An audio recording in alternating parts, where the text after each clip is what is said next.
పోసాని కృష్ణమురళి తీవ్ర అస్వస్థతకు గురయ్యారు. అన్నమయ్య జిల్లా సబ్ జైల్లో ఉన్నటువంటి ఆయనను రాజంపేట ప్రభుత్వ ఆసుపత్రికి తరలించారు. పోసానికి ప్రస్తుతం ఈసీజీ తీసి చికిత్స అందిస్తున్నట్టు సమాచారం. చంద్రబాబు, లోకేష్, పవన్లపై అనుచిత వ్యాఖ్యలపై ఏపీ వ్యాప్తంగా పలు కేసులు నమోదయ్యాయి. దీంతో ఆయనను పోలీసులు అరెస్ట్ చేశారు. అన్నమయ్య జిల్లా రైల్వే కోడూరు మ్యాజిస్ట్రేట్ 14 రోజుల రిమాండ్ విధించారు. దీంతో ఆయన అన్నమయ్య జిల్లా సబ్ జైల్లో ఉన్నారు.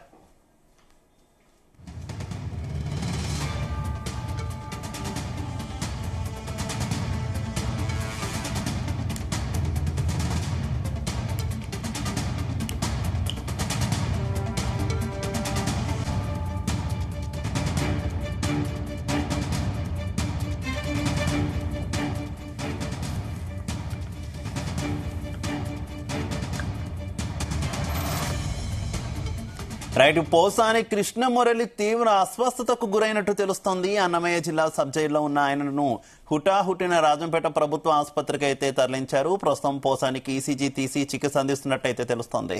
ఇక ఇదే విషయానికి సంబంధించి మరింత సమాచారం మా కరెస్పాండెంట్ రామచంద్ర అందిస్తారు. రామచంద్ర, పోసాని తీవ్ర అస్వస్థతకు గురైనట్టు తెలుస్తోంది, అప్డేట్స్ ఏంటి?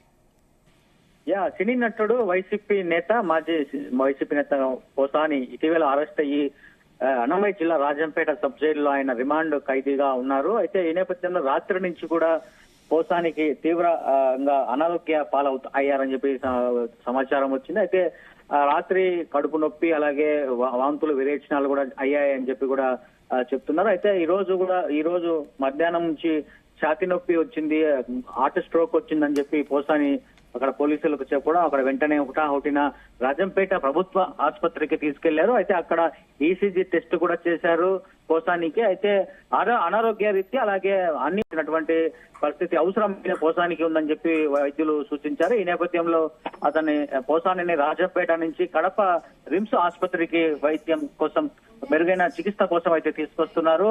అయితే ఇక్కడ సౌలభ్యంగా ఉండేందుకు కూడా కడప సెంట్రల్ జైలులో రిమాండ్ ఉంచే ఏర్పాట్లు కూడా పోలీసు వారు అలాగే కోర్టు కూడా చేస్తున్నట్లుగా తెలుస్తోంది.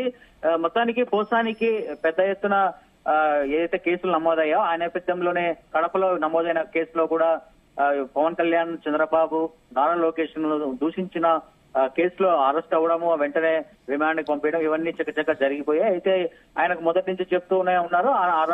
తనకి అరెస్ట్ చేసిన సమయంలో కూడా పోలీసులతో పోసాని వాదించినటువంటి పరిస్థితి ఉంది. తనకు హెల్త్ బాగలేదు, హార్ట్ పేషెంట్ అని చెప్పి కూడా ఆయన చెప్తున్నారు. అయితే ఈ నేపథ్యంలోనే ఆయన ఈ రోజు గుండె నొప్పికి గురయ్యారు.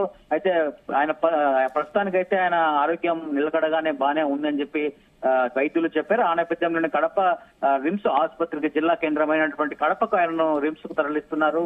అయితే ఇక్కడ వైద్యులు చికిత్స ఏదైతే వైద్యం చేసిన తర్వాత, ఆయన పరిశీలించిన తర్వాత ఆయనకు వైద్యం ఇంకా అవసరం ఉందా, లేదంటే ఇప్పటికైతే బానే ఉంది, ఇంకా రిమాండ్ పంపించచ్చు అని చెప్పిన తర్వాతనే ఆయన కడప సెంట్రల్ జైల్లోనే ఉంచబోతున్నారు. ఎందుకంటే రాజంపేటకు మరలి తరలిస్తే కూడా అక్కడ ఏదైనా పెద్ద హెల్త్ ఇష్యూస్ ఏదైనా వస్తే మాత్రం మళ్ళీ కష్టంగా ఉంటుంది, పరిణామాలు చాలా తీవ్రంగా ఉంటాయి. కాబట్టి పోలీస్ శాఖ అలాగే అటు కోర్టు కూడా కడప సెంట్రల్ జైల్లోనే ఉంచి, ఒకవేళ అవసరమైతే ఇక్కడ కడప జిల్లా కేంద్రంలో చాలా మంది వైద్యులు ఉంటారు కాబట్టి వారి ద్వారా చికిత్స అందించే అవకాశాలు వీలు ఉంటుంది. కాబట్టి ఆ నేపథ్యంలోనే కడప సెంట్రల్ జైల్లో ఉంచి ఆయనకు చికిత్స అందిస్తారు. ప్రస్తుతం అయితే ఆ కడప రిమ్స్ కు తీసుకెళ్తారా, కడప రిమ్స్ లో వైద్యులు చెప్పేదాన్ని బట్టి ఆయన హాస్పిటల్లోనే ట్రీట్మెంట్ లో ఉంచుతారా, లేదంటే మళ్ళీ కడప సెంట్రల్ జైల్లో ఉంచుతారా అనేది కూడా తెలియాల్సి ఉంది. మొత్తానికి వైసీపీ చాలా ఆందోళన కూడా వ్యక్తం చేస్తోంది పోసాని ఆరోగ్యం పట్ల. పోలీసులు చాలా కఠినంగా వ్యవహరించారు పోసాని పట్ల. అలాగే రిమాండ్ ఇవ్వకుండా బెయిల్ ఇచ్చి పంపించి ఉంటే బాగుండేదని చెప్పి కూడా వైసీపీ నాయకులు చెప్తున్నటువంటి పరిస్థితి అయితే కనిపిస్తోంది. మరి పోసానికి ఏదైనా జరగడానికి ఒకవేళ తీవ్ర పరిణామాలు ఉంటే మాత్రం ప్రభుత్వమే బాధ్యత వహించాల్సి ఉంటుందని చెప్పి కూడా వైసీపీ నాయకులు అయితే చెప్తున్న పరిస్థితి కనిపిస్తోంది. Shiva, okay, thank you.